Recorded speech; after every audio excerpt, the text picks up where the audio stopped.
Community Lifelines program started 12 years ago. This is the 12th anniversary. We were the first blood center in the United States to get permission from the FDA and then through the HIPAA acts and what have you to be able to put together a program where we might have the opportunity for a recipient to be able to see those people that gave him or her the gift of life. And so we're excited about our program here today. So we want to not only honor our donors that are here today, but we also want to say and make you understand that it's not just those of us that work here in the Blood Center that make a difference in people's lives. There's an awful lot of folks at the hospitals and our partners that we work with as well. And I think you might meet a few of those today as well. So every unit of blood that's collected throughout the state of Colorado makes its way to this building. And at some point in time, and generally within 48 hours of that collection, it has already been distributed to a hospital somewhere in Colorado, or in some cases to others that are in need in other parts of the country. So we're very proud of what we do. Let me start the program by welcoming our blood recipient today, Mr. Nate Post, and his family. His father Rick, mother Laura, and brother Ben and sister Sarah are with us today, and you'll have an opportunity to meet them throughout our program today. So we'll get started. One of the things I wanted to start with was back, I think it was in March of 2009, when Nate was out wandering around someplace in South America, someplace, I'm not exactly sure where he was, but he's one of those adventurous kinds of young men. Was out in South America on a hiking trip of some sort, as I understand it. And when he returned home, he visited his doctor and was diagnosed with a rare form of testicular cancer. And he had presented with large tumors around his torso and some surrounding some of the vital organs.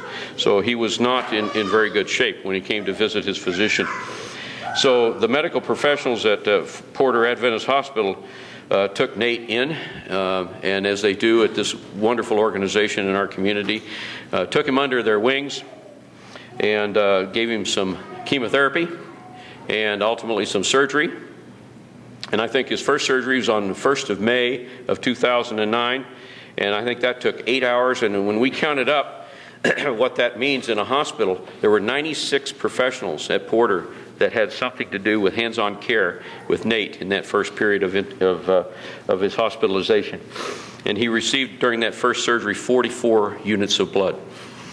Throughout his treatment, he received 99 units of blood. So he's one short of being a hero. He's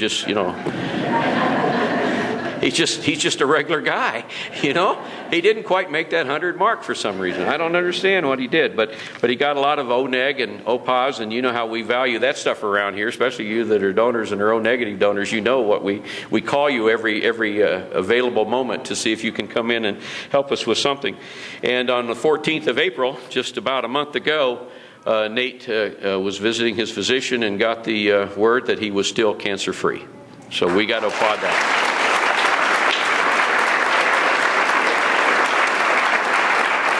And you'll hear more about Nate and his battle with cancer and what have you as we go through our program today. But we're so glad to have you and your family with us, and thank you for taking the time and all the energy to come down here and visit with us today. And it just doesn't seem reasonable that all you get for this is a piece of cake or something. You know, it's an awful lot of work out of the day. I'd also like to welcome some staff from Porter Adventist Hospital. I'd like to say thank you to Randy Hafner, who's the president CEO of the hospital. I'd like to say thank you to Nate's oncologist and hematologist, Dr. Tom Kinney, is with us today, and you'll hear from him again later in the program. And interventional radiologist, Dr. Dominic Yee, is with us today, and he also, I believe, has something he'd like to say to you all as well. We also want to thank our chief nursing officer down there, Sharon Pappas, who some of us remember actually served on the board of trustees for Bonfils Blood Center for a number of years. So she's a wonderful partner and someone that we've enjoyed working with for a number of years. On the average, as I said, about 99 folks at Porter Adventist had something to do with the immediate care of Nate. When blood is collected and comes into this facility,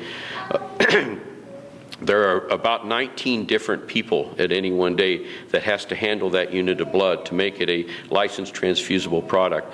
And I would bet you a lot of them are standing up here staring at us right now, looking down on us as they would some days. But they prepared all of those 99 units and got them to the hospital when they were needed, and we want to recognize that. We also want to recognize all the dedicated nurses and other medical professionals at Porter that can't be with us today because they're doing their life-saving job back at the hospital, and we want to thank them for their partnership and their role in Nate's treatment as well. Our day-to-day needs of the hospital partners is really unique, and it's only through teamwork and dedication that we get this work done. So it's not just one individual that can make something happen. It starts with a blood donor and somebody in need, and then we go from there. But our partnership specifically with Porter Adventist Hospital now expands more than 30 years. Some of you may know that they're part of the Centura Health System, which includes 10 hospitals across the state of Colorado, and we've been very, very fortunate and very honored to be their blood supplier since 1943. So it's a long-term, wonderful relationship that we cherish. We want to also recognize our blood donors for the important role that they play in this process. Each year, about 100,000 people in Colorado come to Bonfils and donate blood or platelets or plasma. 100,000 people. And when we were talking to the Association of Nonprofit Organizations here in the state, they said that makes you one of the largest, if not the largest, nonprofit volunteer program in Colorado. And so that we're very, very proud of. And we know that we would not have this opportunity without those 100,000 people that come forward every year to help us do this program. We're pleased today to have 24 of Nate's donors with us today, and he'll have the opportunity to meet them soon. So 24 of you were able to show up, and we're really appreciative of that. Before we move on to hear from Nate, I'd like to formally introduce a couple of men who played a pivotal role in diagnosing and treating Nate and his cancer. First is Dr. Tom Kinney. Dr. Kinney is the medical oncologist and hematologist, and he practices at both Porter Adventist and Parker Adventist hospitals. With a degree from the University of Maryland School of Medicine, Dr. Kinney later fellowship trained here in Colorado in hematology and oncology. Right here at our Health Sciences Center in 2001 through 2004.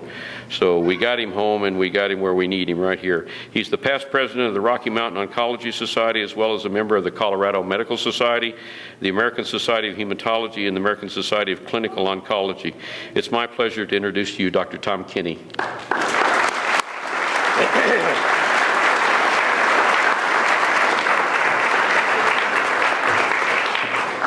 Well, thanks for having me here today. This is just a pretty amazing experience being up here and just looking at this list really just brings it all home. You know, we are somewhat isolated from things in the hospital, and we see blood products and you come down the line, and you know, it really is very, very cool to be informal, to be here and really see how all of this starts. And you know, just right off the bat, wanted to thank you guys so much for your donation and your dedication. I think it's just really neat that you're here.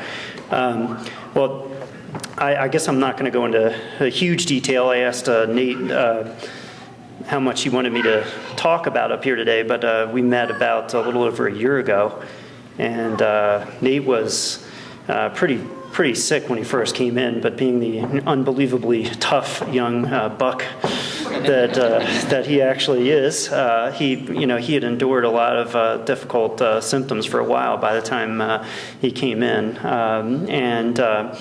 and as was alluded to earlier, he does actually have a form of testicular cancer, or had, let me rephrase that, form of testicular cancer that most of the time starts in the testicle, but in his case really was just in the abdominal cavity.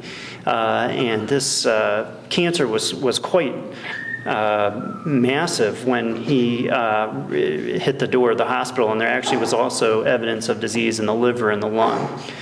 So the situation looked pretty dire, actually, in some ways when he came in. It was a very serious case. Thankfully, the type of testicular cancer that he has, and I'm still sort of calling it that because that's sort of what it looks like under the microscope, is very sensitive to chemotherapy. And with some fairly heroic efforts, we were able to get in all 4 planned rounds of his chemotherapy, which I believe was a pretty important thing to try to cure him of the disease. We've been following him over the last year, almost, since he's finished the treatment with examinations and special lab tests and CAT scans, and have seen no evidence at all of the cancer returning. And in most cases, the cancer would have reared its head by now if it was destined to come back. So we were hoping and expecting that he's going to be a cure, or already is cured from his cancer.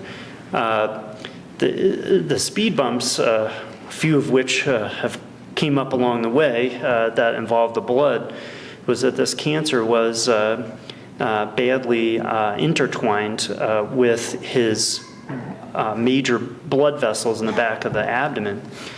And as we started giving him chemotherapy and the cancer started shrinking down dramatically, it actually eroded into the aorta, which is the major blood vessel which carries blood from the heart to the rest of the body.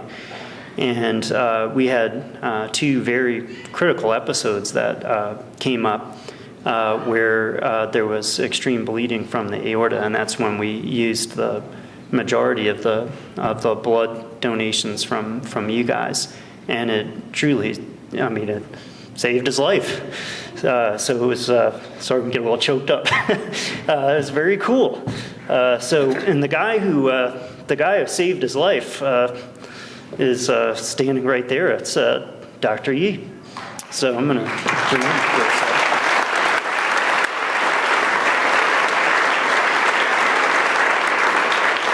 Well, let me give Dr. Yee a better introduction, I guess, if you will.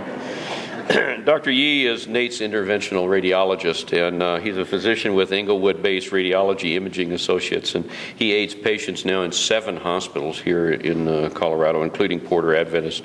He earned his medical degree from the University of Colorado School of Medicine, but enrolled in the interventional radiology program back at the University of Pennsylvania, and then we had to figure out how to get him back into Colorado, I guess.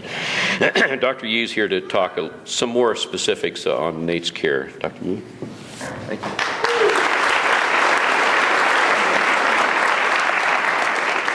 I'm probably maybe one of the few natives actually sitting in the room. I was born and raised in Denver, Colorado.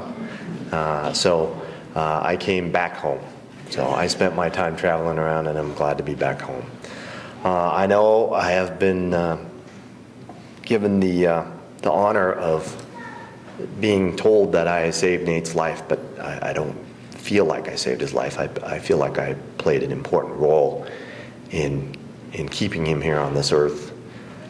He had a pretty serious problem. I've been practicing medicine for 17 years, and I've never seen a problem as severe as his in my entire life. His initial bleeding episode was basically because he had a hole in the major blood vessel called the aorta. And this hole, normally if we didn't have other problems in our abdomen, sometimes would be contained and you could bleed into your abdomen, and eventually you would bleed enough into your abdomen and the pressure would basically fill up and the bleeding might stop. Unfortunately, in Nate's case, his hole communicated with his intestinal tract, and so the blood was actually pouring out of his mouth at the time when he became so ill. And we were fortunate enough in interventional radiology that we have these special devices that we can actually put in through puncture sites in the groin, not necessarily cutting the abdomen open, because he wasn't really a surgical candidate because there was so much tumor in his abdomen.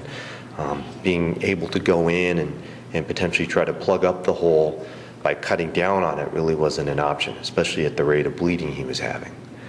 And so we were fortunate enough during the first procedure to put in a special device called a stent graft that allowed us to sort of reconstruct his aorta from the inside. as great as and as expensive as our technology is in interventional radiology, if it hadn't been for the people who are sitting here in the front row, if it hadn't been for your most gracious gift, it wouldn't matter what I could do. Because if it hadn't been for you to be able to give him life's blood, it doesn't matter what hole I would be able to plug up, because there wouldn't have been enough blood to keep him alive. And so your contribution is much greater, in my mind, than anything I could ever do. So I really appreciate the ability to get up here and give thanks to the people that make it possible for me to do my job. Thank you.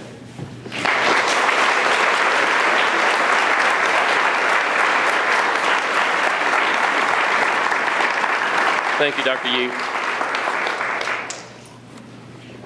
Well, now it's time for you to hear from someone who was really, really, really close to this case. Let me ask Nate to come up and give us a little talk. Nate?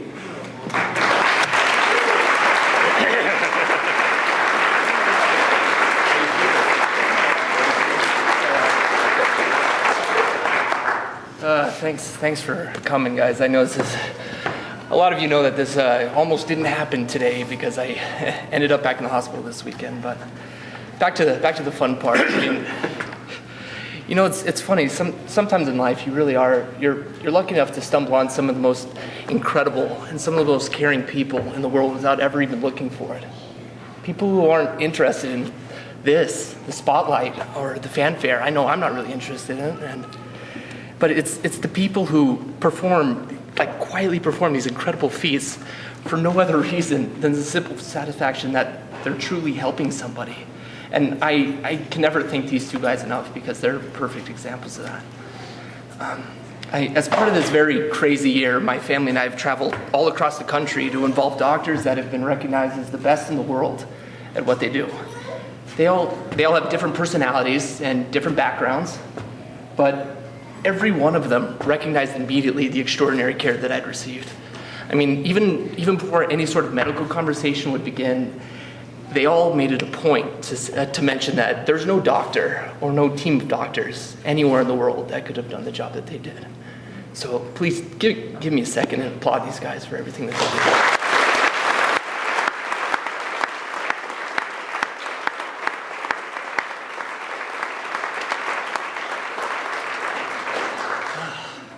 Sorry, it was kind of a lot of people. But, I was supposed to be up here today to talk about my story and how scary and gruesome it's been, and it has been.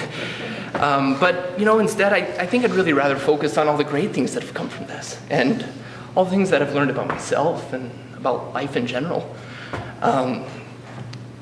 Despite the fact that I really put my family and my girlfriend through hell this year, I think I can speak for all of us and say that we're better, we're stronger for it, both together and as individuals. I mean, for crying out loud, somewhere between these massive bleeds and my continuous vomiting, my girlfriend, Christy, decided that she wanted to go to nursing school. I don't get it, but it is what it is. And as for me, I mean, look at me 2 years ago. This morning I had a fever of 105 degrees, and it wasn't supposed to be over here. You would have talked to me 2 years ago, I would have been garbage. I wouldn't have been able to come up here and do this. But all of you guys really inspire me and really make me stronger for this kind of situation. But I guess back to the story, sort of. I really just wanted to come across and tell you a few things that I have learned this year, but not just about cancer or being sick, but about life and about becoming the person that I really want to be. The first thing was that it was something that I had a lot of trouble really grasping, but sometimes things happen in life that are totally beyond your control. The world can be a pretty gruesome place. People get sick. Natural disasters happen. I'll never forget, at the beginning of this whole mess, somebody asked me how I was handling such a major situation at a young age, and to be honest, my first reaction was almost confused. Like, how did I have a choice? This was the situation, whether I liked it or not. And right there, finally, I realized that I did have a choice. I could choose how I wanted to react to it. Whether having cancer was mine or anyone's fault didn't matter anymore. this was the situation. How did I want to handle it? And it was really kind of a liberating experience because it doesn't just apply to that, it applies to life. I mean, if you think about it, everyone has problems, right? And it's like, whether or not they're preventable or not isn't the point. The point is that we all have them, and they all suck. Now, we could all sit around and cry to one another about this thing or that, or we could choose. We could choose how we want to react. We can choose to positively impact our future. And as I did, and as I still am, you might find a lot of great things that can spawn from an otherwise dire situation. So, something that you might take, next time you find yourself in a tough spot, and you find yourself saying things like, why me? And poor me. Do yourself a favor. Take a step back and realize at the end you may very well be saying, lucky me, because it's exactly what I am. Second thing is, you always say your grateful list. I have to give my mom credit for this one. Well, I realize it's kind of a Thanksgiving Day tradition. You sit up and, what am I grateful for this year? I'm grateful for my family, I'm grateful for this. But take a minute while you're lying in bed tonight and say one about today. Just take a minute and think about all the great things that happened to you that day. And believe me, some days it's harder than others. I mean, I can't tell you how many times in the hospital I had the hardest time finding a single thing to be grateful for. But on those days, you start small. I mean, maybe it was simply that person at the grocery store who's nice to you for no reason at all.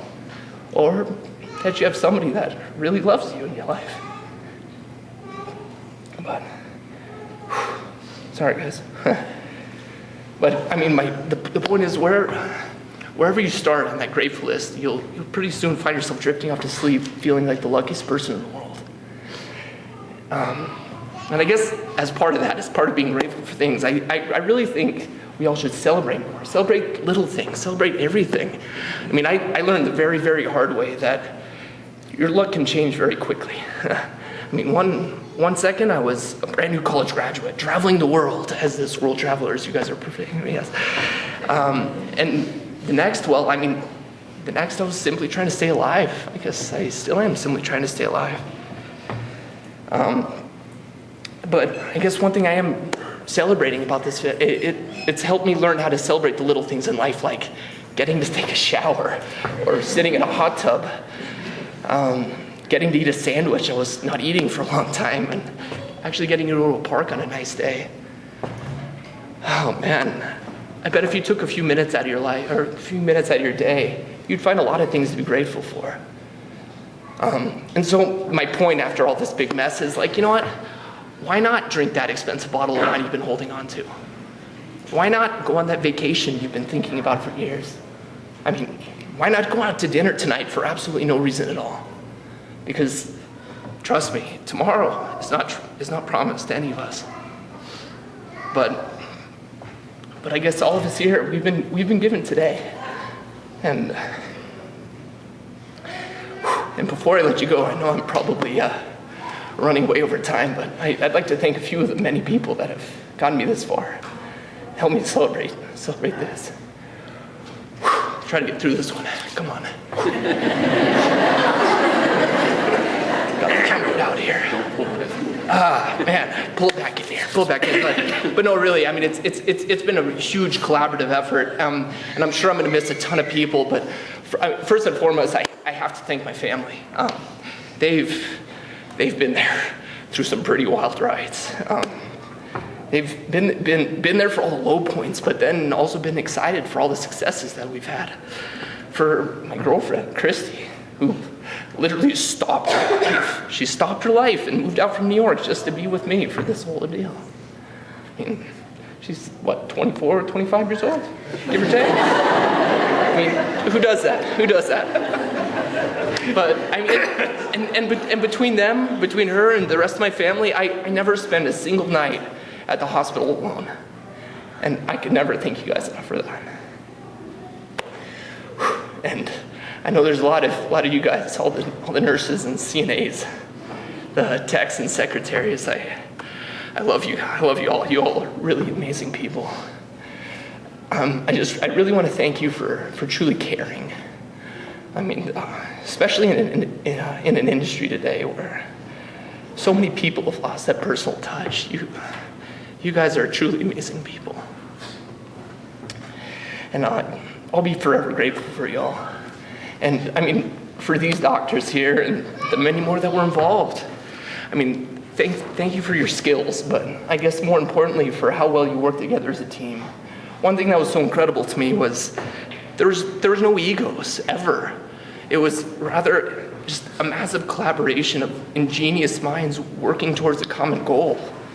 Me, which is kind of a crazy thing, just stupid little 23-year-old kid, right? But I mean, no matter how frustrating the case became, they refused to quit, and they never gave up hope. And finally to you guys, because without you, there's no doubt I wouldn't be here. So, to all of you guys, to everybody who just came, thanks for literally saving my life. Thanks.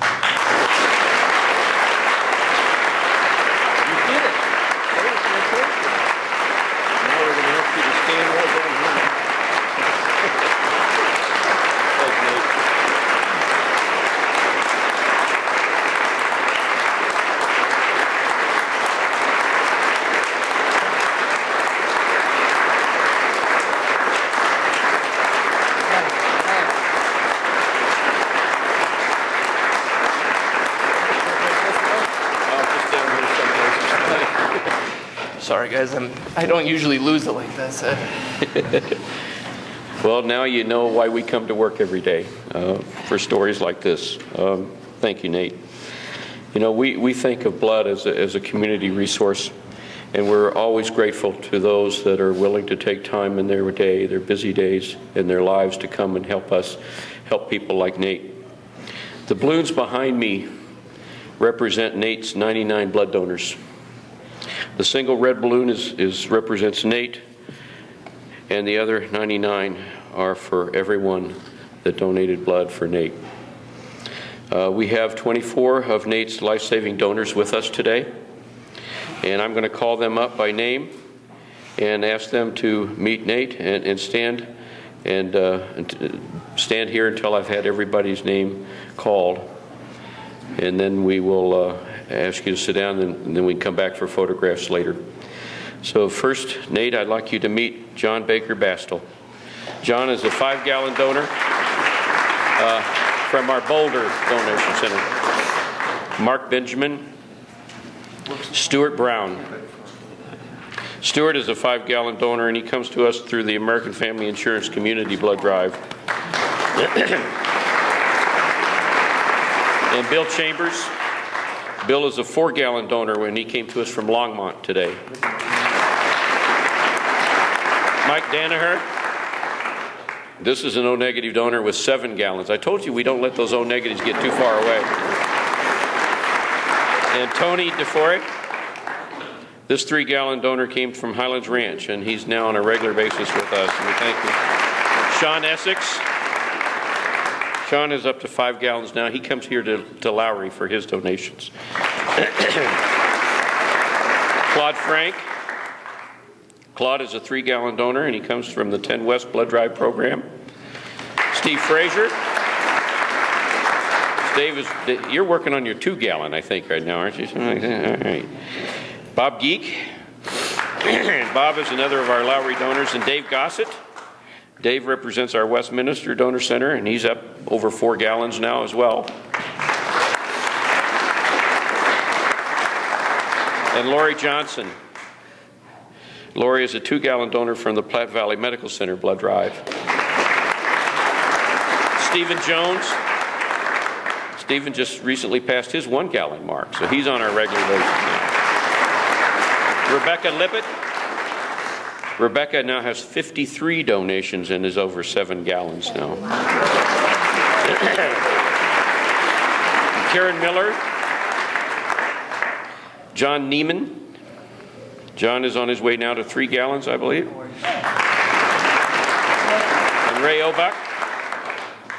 Ray gives at their Denver Federal Building Blood Drive. Sean Olson. Another O-negative. from the University of Denver, Aurora campus. Carrie Altman. Carrie has 52 donations now, 6 gallons. Eric Roth. Eric is our highest gallon donor here today. He is up to 57 donations, 11 gallons of blood. And Louise Thomas, a 1 gallon donor, is coming. There she is from the back there. She's over a gallon now as well. And Rose Wales.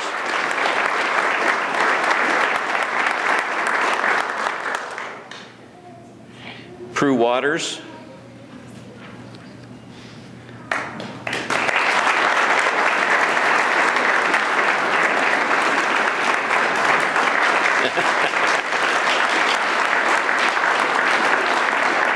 And Carl Wilcox. Prue, come on. Carl came to us from Haxton today. So let's give a round of applause to these donors.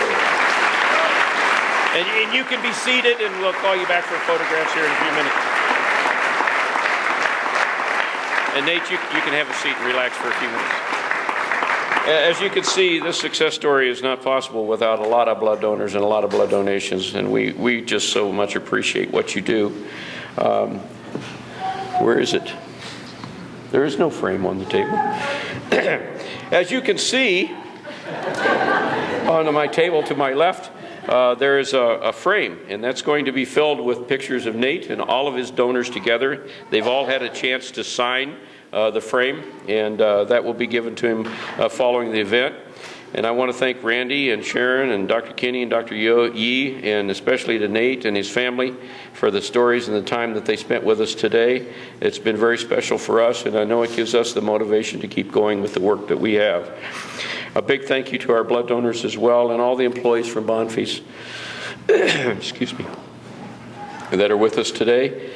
And we'd like to take some pictures here next to the stage with Nate, so we're going to ask you to all come back up here in just a few minutes. The rest of you, I would invite you to stay and have some cake and some refreshments with us. And as I said, about 4:30, if you're still around and would like, we'd be happy to give you a tour of our facility. So thank you all very much for coming today and making this a special day for Nate. So thank you very much.